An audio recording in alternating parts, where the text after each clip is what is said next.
गांव के मुखिया ने आज अपने सभी नौकरों को हवेली में इकट्ठा किया था, जिनमें राधा और उसके माँ बापू भी शामिल थे। तुम सभी को पूरी मेहनत के साथ काम करना है। मदन लाल शहर में रहने वाले मेरे खास मित्र हैं और ये फैंसी ड्रेस प्रतियोगिता उनके बेटे अर्जुन द्वारा रखी जा रही है। इसलिए इस पूरी हवेली और गांव के बड़े मैदान की साफ सफाई अच्छे से होनी चाहिए। सारे प्रबंध अच्छे से होने चाहिए। शंकर, आशा, तुम दोनों मेरे बहुत पुराने नौकर हो, इसलिए तुम दोनों से मैं ज्यादा उम्मीद रखता हूँ। सब काम बहुत बढ़िया तरीके से होना चाहिए। चिंता मत करो मालिक, सब अच्छे से हो जाएगा। पिताजी, मुझे समझ नहीं आ रहा। मुझे फैंसी ड्रेस प्रतियोगिता के लिए बहुत तैयारी करनी है, पर इतने सारे काम मैं अकेली नहीं कर सकती। मुझे किसी की जरूरत है। मुझे रोजाना बाजार आना जाना पड़ता है, इसलिए मुझे अपने साथ किसी नौकर की जरूरत है। अरे तो चिंता क्यों करती है बेटी, राधा को अपने साथ ले जाया कर। राधा, तुम कल से सुमन के साथ रहोगी। ये कहीं भी जाए तुम सुमन के साथ रहना। जी मुखिया जी। मुखिया जी, क्या मैं भी इस प्रतियोगिता में हिस्सा ले सकती हूँ? ये पूछना बेवकूफी है राधा। ये प्रतियोगिता हम जैसे अमीर लोगों के लिए है। तुम्हारे पास इतने महंगे ड्रेस नहीं है कि तुम प्रतियोगिता का हिस्सा बन सको। तुम बहुत गरीब हो, सोच समझ कर तो पूछो। अब सुमन, कोई बात नहीं, अगर ये भाग लेना चाहती है तो लेने दो। वैसे भी प्रतियोगिता में हिस्सा लेने से ये जीत तो नहीं जाएगी ना। कपड़े कहाँ से आएंगे इतने महंगे। इस गरीब का थोड़ा मन बहल जाएगा। लेने दो भाग। ठीक है, तुम प्रतियोगिता में हिस्सा ले लेना, ठीक है? मुखिया की बातें सुनकर राधा खुश हो जाती है। सब लोग अपने अपने काम पर चले जाते हैं। राधा भी अपनी माँ के साथ काम पर लग जाती है, पर वो मन ही मन यही सोच रही थी कि आखिर फैंसी ड्रेस प्रतियोगिता के लिए ड्रेस कहाँ से लाएगी, क्या पहनेगी। सुमन बेटा, अर्जुन आ रहा है। प्रतियोगिता के बहाने तुम दोनों की बातचीत हो जाएगी। फिर मदन लाल से मैं शादी की बात कर लूंगा। अच्छे खासे पैसे वाले लोग हैं, पता है जानकी। शहर के बड़े व्यापारी हैं वो लोग। सच पापा? फिर तो आप चिंता मत करो, मैं अर्जुन को इम्प्रेस कर ही लूंगी। फैंसी ड्रेस प्रतियोगिता के लिए सुमन पूरी तरह से तैयारी कर रही थी, पर राधा ने भाग लेने के लिए मुखिया जी से कह तो दिया, पर वो फैंसी ड्रेस के लिए पहने क्या, इसी बात को लेकर वो परेशान थी। उसके पास इतने पैसे नहीं थे कि वो कोई अच्छी सी ड्रेस खरीद सके। तभी राधा की नानी माँ घर पर मिलने आ जाती हैं, जो दूसरे गांव में रहती थी। राधा ने अपनी नानी माँ से ये बात कही। अच्छा, तो ये बात है, तुम्हें कुछ ऐसा पहनना है जो सबसे अलग भी हो और सुंदर भी। फिर तो तुम कुछ सामान जोड़कर ही ऐसा बना सकती हो, पर सोचना पड़ेगा। अरे राधा की माँ, ये बांस की डंडियां कहाँ रखनी है? ये अब तो इनका कोई काम नहीं है। या फिर एक काम करो, इनकी चादर बनाकर छत पर डाल दो। घर की छत कच्ची हो रही है। बापू जरा रुकना, ये थोड़े बांस मुझे देना। हाँ, ये पतली पतली डंडियों वाले। नानी माँ, क्यों ना मैं बांस का गाउन तैयार करूं? मैंने सोच लिया है कि मुझे क्या पहनना है। मैं एक बांस का गाउन बनाऊंगी। राधा ने खूब मेहनत की। उसने बांस की डंडियों को साड़ी पर जोड़ जोड़ कर सिलाई की और एक बहुत सुंदर बांस का गाउन तैयार किया। गाउन सचमुच कितना सुंदर लग रहा है। राधा बहुत खुश थी कि उसने प्रतियोगिता के लिए एक ड्रेस तैयार कर ही ली। प्रतियोगिता का दिन आता है। उधर सुमन और बाकी लड़कियां प्रतियोगिता के लिए तैयार हो चुकी थी। इधर राधा भी बांस का गाउन पहनकर तैयार हो जाती है। सब प्रतियोगिता के लिए गांव के मैदान में इकट्ठा होते हैं।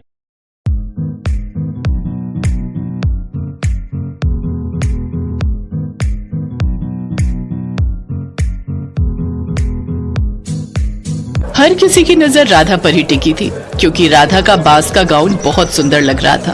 अर्जुन भी इतनी सुंदर ड्रेस देखकर हैरान था। अचानक सुमन राधा पर हंसने लगती है। तुम्हें लगता है तुम ये बांस की गंदी सी ड्रेस पहनकर ये प्रतियोगिता जीत जाओगी? नामुमकिन। ये प्रतियोगिता मैं ही जीतूंगी, और साथ में अर्जुन का दिल भी। इसलिए तुम अपने दिमाग से एक ख्याल निकाल दो कि तुम्हें इस प्रतियोगिता में कोई स्थान भी मिलेगा। तुम जैसे गरीबों के लिए ये प्रतियोगिता नहीं है। ये प्रतियोगिता हम जैसे अमीरों के लिए है। मेरे पापा ने तो बस ऐसे ही तुम्हें इस प्रतियोगिता में हिस्सा लेने के लिए कह दिया था, क्योंकि वो जानते थे कि तुम जैसी गरीब लड़कियां इन बड़ी प्रतियोगिताओं में हिस्सा लेने के लिए तरसती रहती हैं। खैर छोड़ो, अर्जुन और बाकी जज विजेता घोषित कर रहे हैं। मेरा नाम आने वाला होगा प्रथम पुरस्कार के लिए।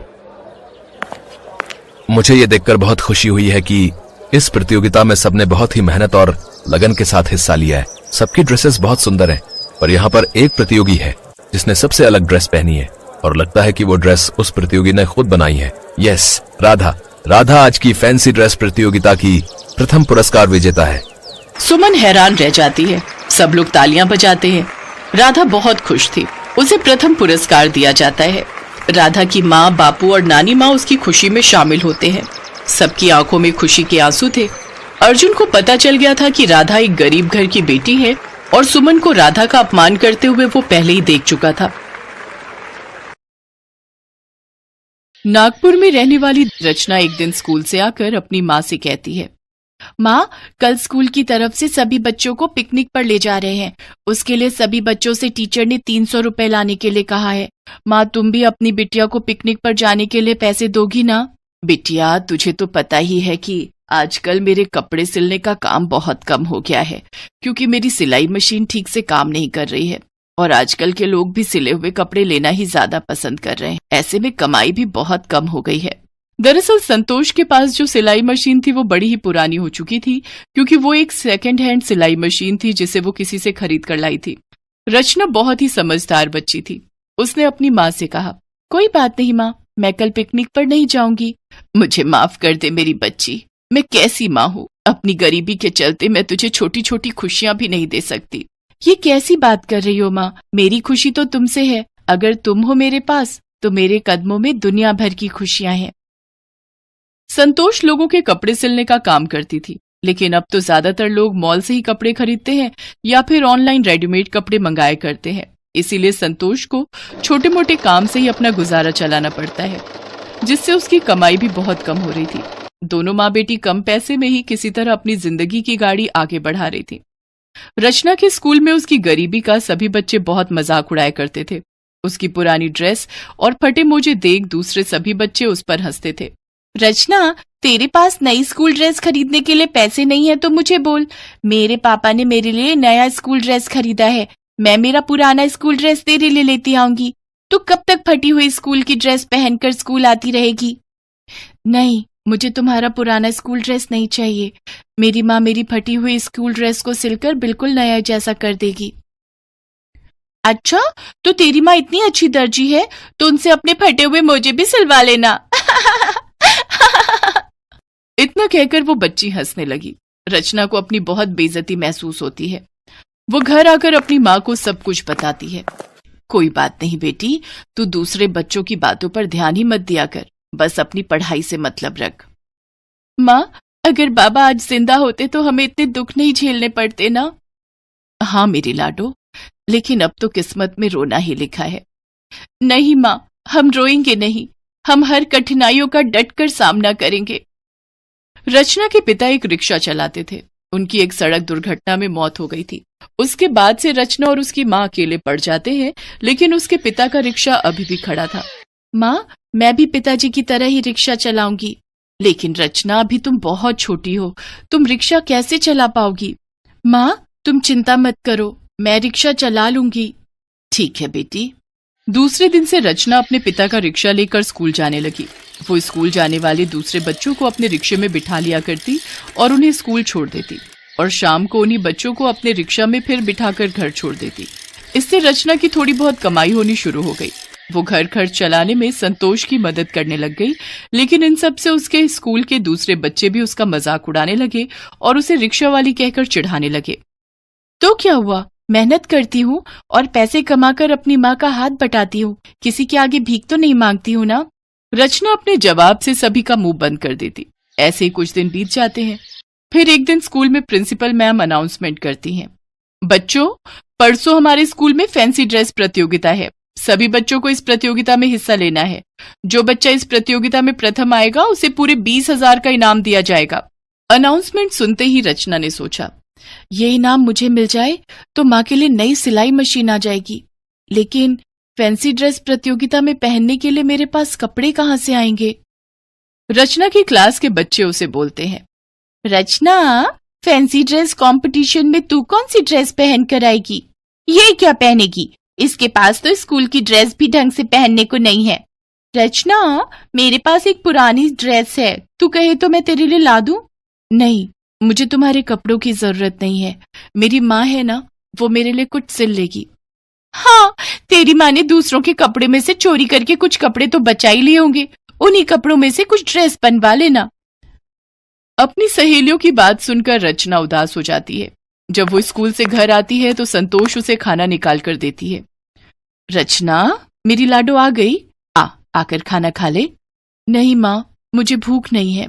क्यों भूख नहीं है? तू तो अब पहले से दुगनी मेहनत कर रही है। तू अगर ठीक से खाना नहीं खाएगी तो पढ़ाई और काम दोनों एक साथ कैसे करेगी? तब रचना स्कूल की सारी बात अपनी माँ को बताती है। माँ, स्कूल में सभी बच्चे मेरा बहुत मजाक उड़ाते हैं। माँ, मेरे स्कूल में फैंसी ड्रेस प्रतियोगिता है और मुझे वो प्रतियोगिता हर हालत में जीतनी होगी ताकि मैं उन सबका मुंह बंद कर सकूं।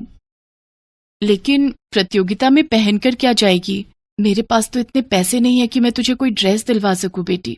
तभी रचना का ध्यान घर पर रखी अपनी पुरानी कॉपियों की ओर जाता है। वो सभी कॉपियां भर चुकी थी और एक कोने में रखी हुई थी। माँ, मेरी ये सभी कॉपियां किस दिन काम आएंगी? हम इन कॉपीज के कागजों से एक प्रिंसेस गाउन बनाएंगे।